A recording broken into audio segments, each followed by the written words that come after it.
There is a hard limit on how much we can train, not a soft limit, a biological wall. I recently had to pull out of IRONMAN Wales 2026 and it was absolutely heartbreaking, and it proves that 90 to 120 grams of carbs per hour is roughly the ceiling during a race. Your immune system, your hormones, your recovery capacity, well, it will all suffer, and that's when we risk burnout. Welcome to the 168 Hour Podcast. This podcast will cover science in sport, current news in triathlon, current breakthroughs in triathlon, new breakthroughs in kit, and how this all applies to amateur athletes. For a bit of context, I'm also an amateur athlete trying to balance Ironman training around a busy 9 to 5. However, I've recently had to pull out of Ironman Wales due to a hamstring tear, deferring my race from 2026 to 27. But rather than wasting the time that I used to spend training, I thought I'd make a podcast. 168 hours is the amount of time we have in a week. And as amateur athletes, every hour counts. We have to train very specifically to make those gains and chase marginal gains. So, this podcast will follow a simple structure. The science, current trends, breakthroughs in kit, new news in triathlon, and then I will go on to talk about how I have spent my previous 168 hours and what I am doing to prepare for my next race, but also recovering from my current injury. So part 1, the science. There is a hard limit on how much we can train, not a soft limit, a biological wall. 168 hours, the amount of hours in 1 week. Let's break this down. 56 hours, around that, are spent sleeping, if we're lucky, if we haven't got newborn babies or something's going wrong. 56 are spent sleeping, 40 at work, that leaves 72. Now, I haven't worked out there the time it takes to cook, the time it takes to empty the dishwasher, the amount of time we spend in the shower, brushing our teeth, and we could get really specific. But we all have around 72 hours to spare. And that's the equation this show is built around. What do you do with those 72 hours when you are not working or sleeping? And like I said at the start, as amateur athletes, we need to be very specific with what we do with these 72 hours. And that is called the metabolic ceiling. And almost nobody talks about it. So for decades, exercise scientists have tried to figure out the upper limit of human energy expenditure. How many calories the body can actually burn over a sustained period of time. Early studies from the Tour de France predicted 4 or 5 times your resting metabolic rate. Then studies from Ironmans and ultramarathons predicted 8 or 9 times that. So the question became, what's the actual ceiling? And it turns out that depends on how long you are actually training for. And before I get into the research, a quick bit of housekeeping. Because this whole thing hinges on one number. And I want you to know how to work out your own metabolic rate. So your basal metabolic rate is the absolute minimum your body burns just to keep you alive. Heart beating, lungs breathing, and brain ticking over. No exercise, no walking around, and no general day-to-day activities. However, your resting metabolic rate is the same idea but measured under normal circumstances. And the difference is usually small, usually around 10 to 15%. For our purposes today, treat them as the same thing. And to work out your number, there is a formula. So to work out your metabolic rate, take 10 times your weight in kilograms. Add 6¼ times your height in centimeters. Subtract 5 times your age. Then add 5 if you're a man. Or subtract 161 if you're a woman. And that's your basal metabolic rate. And hold on to that number. because everything in this science section of the podcast bases around that number.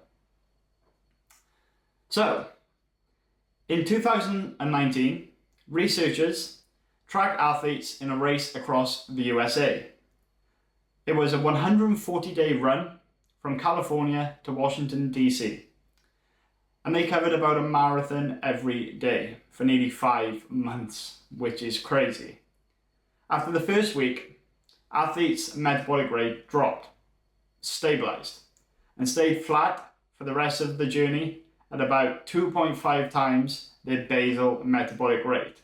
That's the number you have just worked out with the formula. The proposed model from that research paper was the human metabolic ceiling is duration dependent. About 10 times your basal metabolic rate for one day falls steadily and hits basically a wall at 2.5 times your BMR, basal metabolic rate. And that comes after about 28 weeks of sustained effort. And it doesn't matter how hard you train, the wall holds. Then there was more current research published in 2025 and a follow-up paper in Current Biology. And they tested 14 elite ultra endurance athletes that were world class, operating at the extreme edge of what the human body is capable of. And the cohort's mean metabolic scope at 30 weeks was 2.43. At 52 weeks, 2.39, which meant the ceiling held. And here's the part that I genuinely find mind-blowing. The proposed reason for the ceiling exists isn't the heart, it isn't muscles, and it isn't even willpower or motivation.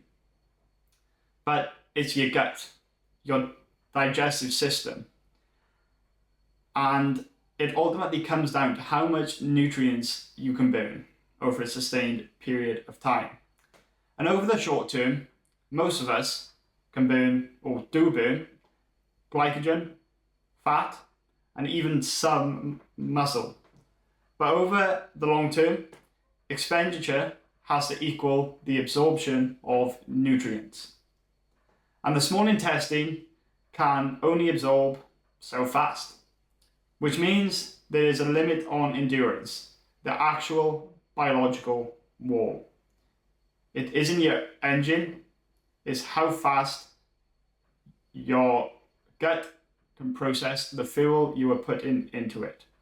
Ultimately, it's how fast your fuel system can deliver the petrol to your body. And just to be clear, because this confused me when I first read it, it isn't about how much you can burn over a single day or a single race. You can hit 9 or 10 times your BMR in a single race. People do it all the time, even amateur athletes. But this ceiling is what you can sustain over months of training. So what's the amateur tie-in to the metabolic ceiling? Now, don't get me wrong, almost no age grouper is ever going to hit the ceiling. And the lead author of the 2025 paper, Andrew Best, said it would take he did say it would take 11 miles a day on average for the year to even approach it.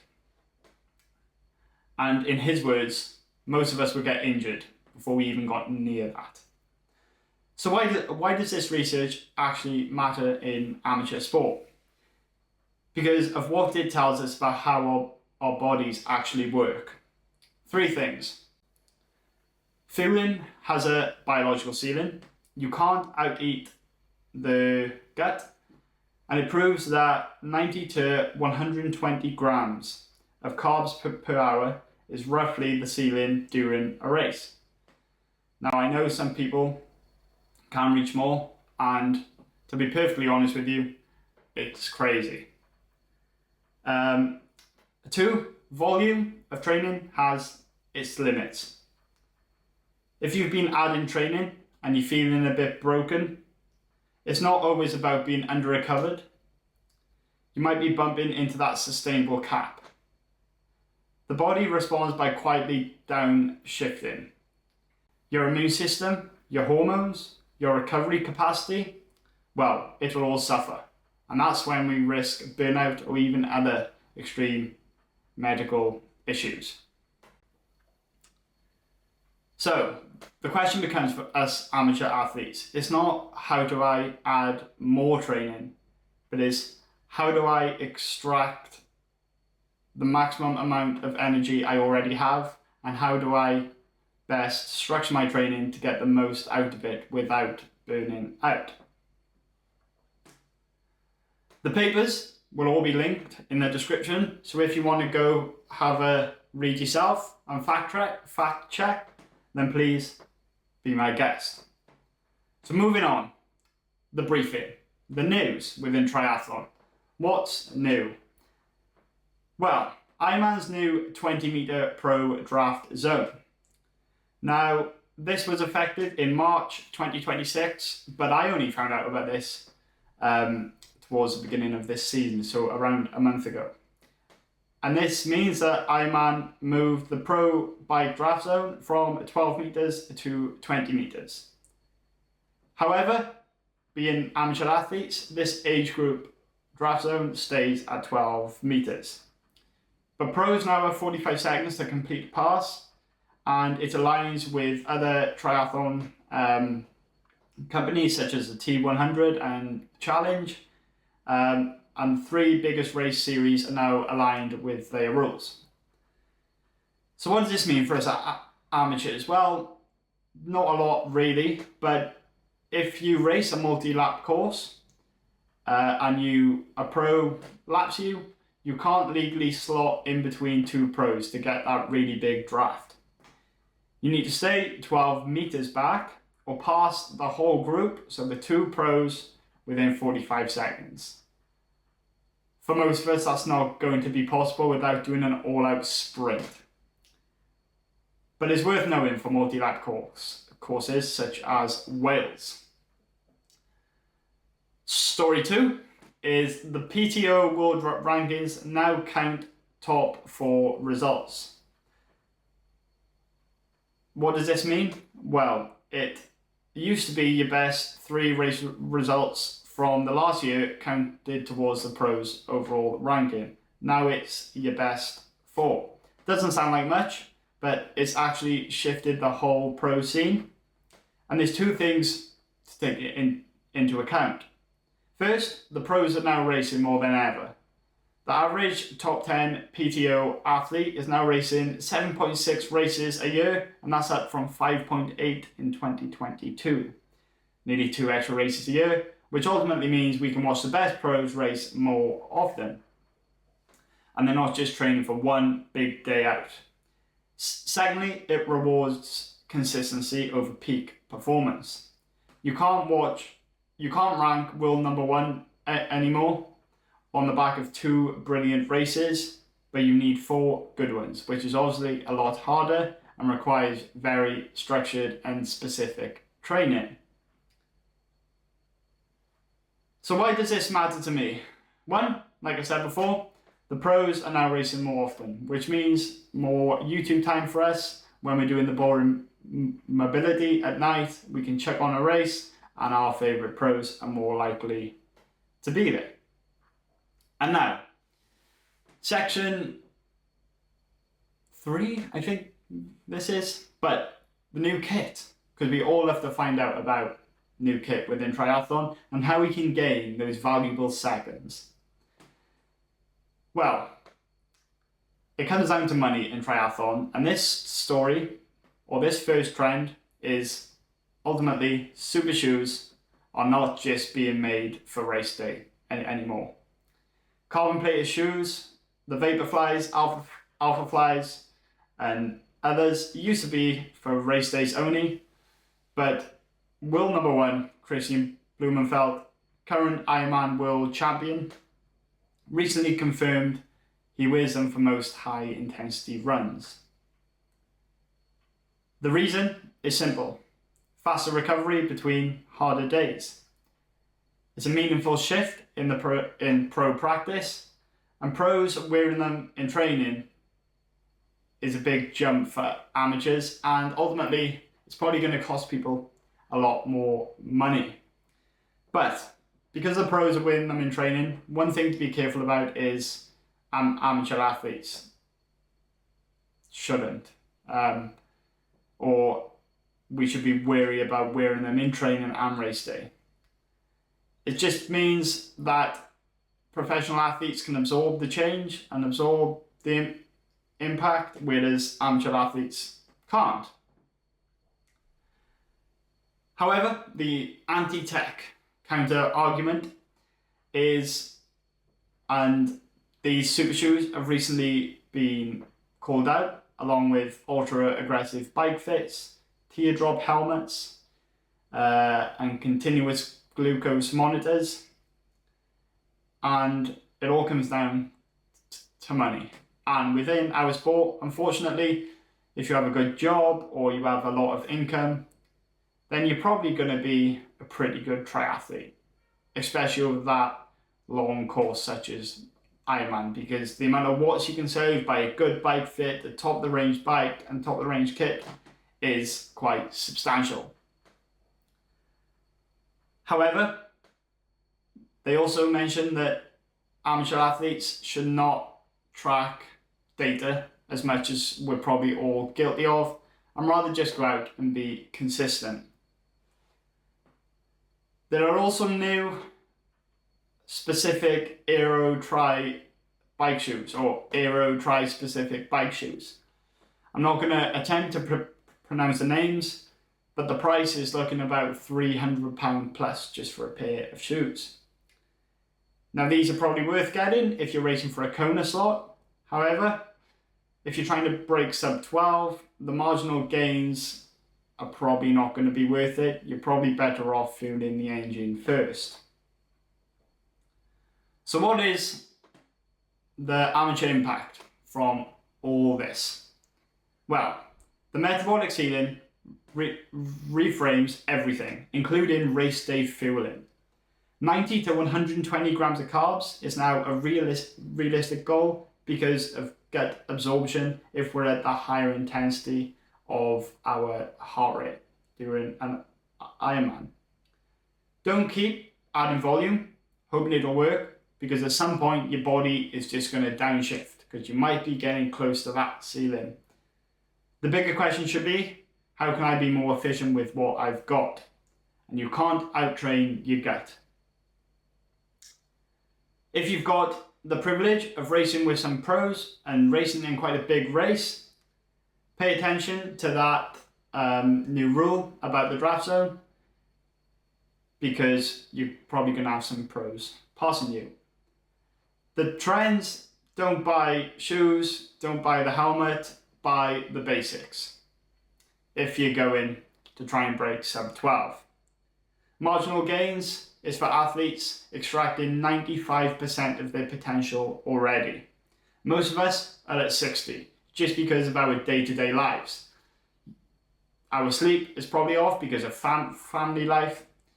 We can't probably train as much throughout the year, again, because of family life, because of work life. So focus on trying to fit in that extra training before going and splashing loads of money on this new kit. Ultimately, you don't need better gear, you need better basics. And that was the briefing in a nutshell. So now I'm going to go in on why this podcast actually exists. 168 hours.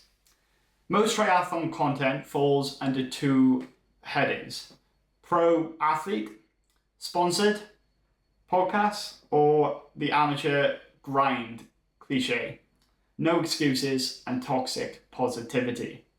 However, there is room in this middle ground of the honest version and what it takes to train for this massive goal of an Ironman from someone with a job, a life, and occasionally the body breaking.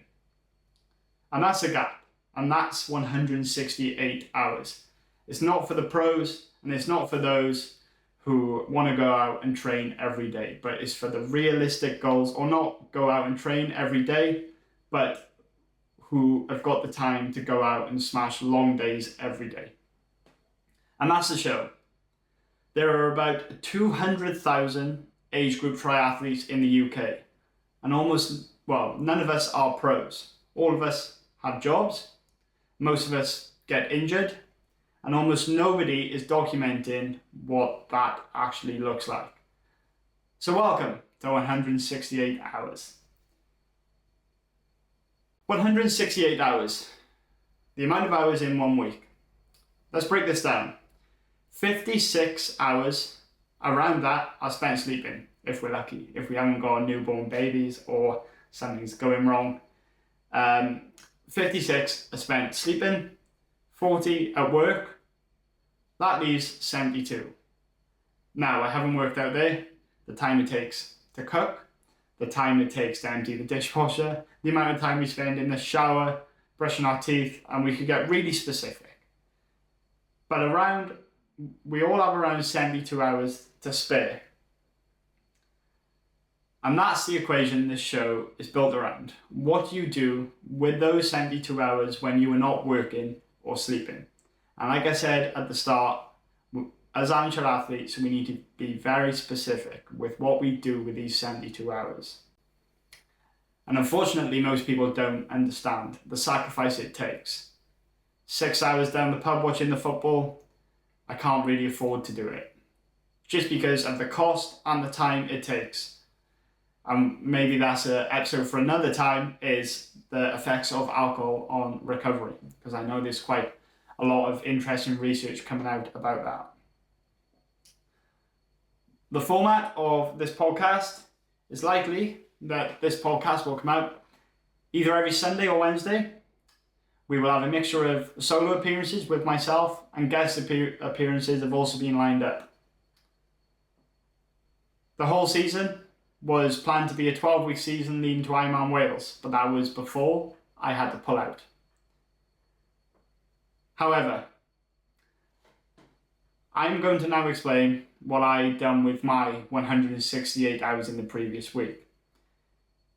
As I said before, I recently had to pull out of IRONMAN Wales 2026, and it was absolutely heartbreaking considering I'd been training from about January, February time. And in hindsight, that's probably what it's cost me this year. This year was meant to be a sub 5 70.3, and then an 11 hour to 11:30 Ironman. And I was so locked into these goals that when the injury came, I kind of got a bit lost. Going back to the injury, I was on a recce weekend with Limit X, the triathlon coaching company, and we were on our brick run. And looking back, that brick run was slightly too long from where I was in my training and what I'd done in the week leading up. And as I was running down the hill on about 7k, there was a sharp pain in the back of my leg, my hamstring. And I did try and push on, but I pretty much got hobbled to the finish. And I didn't really think too much of it at the time, even though it was quite painful. It was kind of, on a couple of days, it'll be okay. And it was kind of 24 hours of denial. I thought it was okay. And then got home on Monday and jumped straight on the bike. When I stood up, it was painful. When I sat down, I thought I could manage it, and I got about half hour on that bike. And that's what made it so much worse. And it broke me a little bit, because at that point, I knew in the back of my mind that was it. But again, denial of it was going to get better. And then 2 weeks later, no better, I finally saw a physio who diagnosed me with a grade 2 tear. It was 6 weeks off running minimum. However, I was cleared to swim and obviously train upper body with hamstring strengthening work. The bike return was supposed to be 2 weeks. But 7 weeks later to this date, I'm still not back on the bike or running. And that's when the decision came to pull out of Ironman Wales 2026, as we're currently 12 weeks out and I haven't run or biked in 7. But throughout this process of injury, there's been doubt, of course, if it would ever get better. Frankly, I'm still doubting myself now.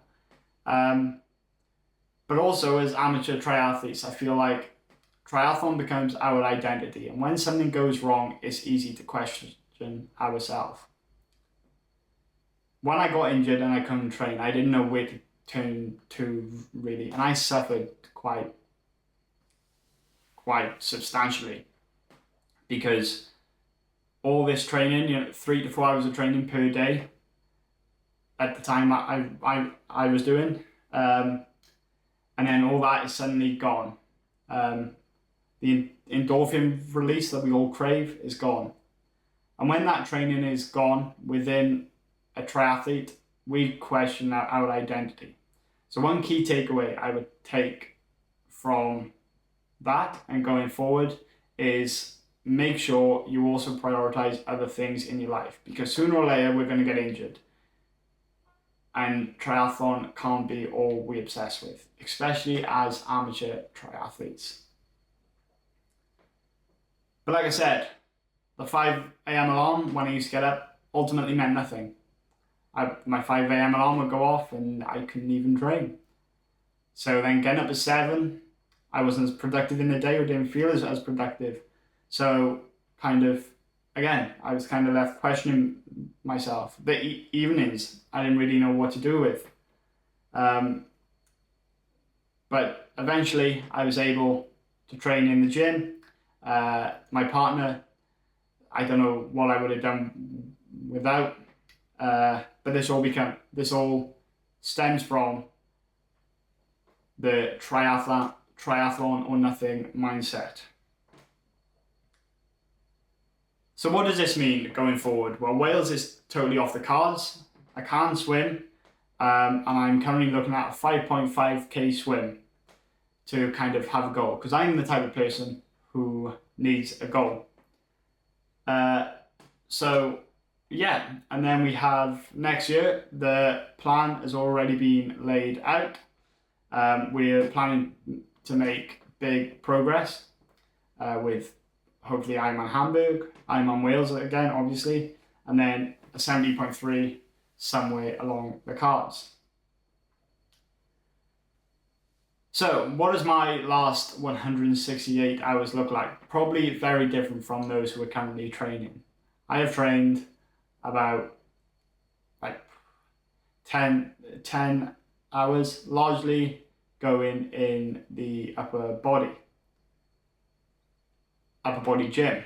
I am also swimming, but I also suffered from a swimming injury earlier in the year, so I'm very wary about swimming too far too soon, because that is literally all I've got left.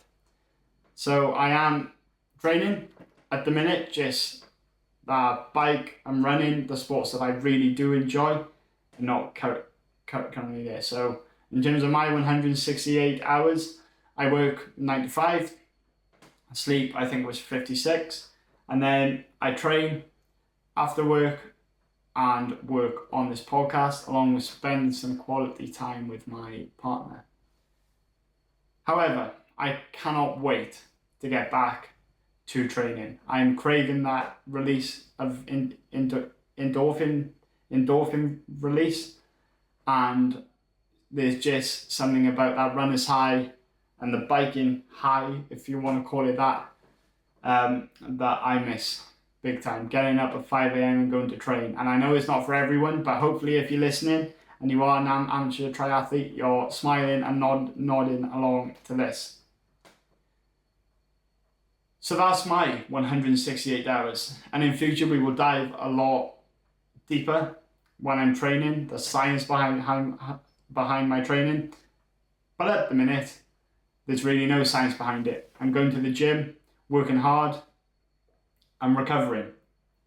Hopefully, by the next episode, I can update you on the run and on the bike. But we will see. So that has been episode 1 of the 168-hour podcast. I hope you have learned something new about the metabolic ceiling, and I would love to hear how you have spent your 168 hours. So for now, thank you for listening, and I will see you in episode 2.